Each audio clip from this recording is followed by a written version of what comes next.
We usually start off in the morning with some sort of structured learning, like the anatomy and the habitat of the bee, and then we look at some of the things like materials or the beehive, and then we visit the bees and work with the bees in the hive. You've got to have an eye for detail, and so say when you're checking the bees, you've really got to be looking and have an eye for and know what you're looking for. You can't just kind of glance over it or, you know, be really rough. One of the things about apiculture training at Taratahi is we're running it all over the country. Each course is slightly different because each area is slightly different. If you're in an area where the pollination is quite big for beekeepers, then there's a fair bit of information about pollination.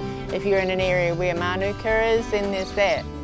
What made me interested in apiculture was the bees themselves. They're really interesting. I really like beekeeping because it's so hands-on and you just get to interact with all the bees and you've got responsibility for everything.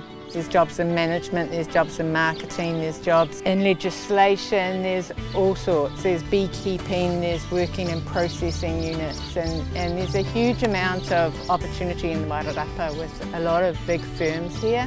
You can take lots of different avenues. You can be a really practical person and work with bees, or you can be a scientist and work with bees. It depends on your interest.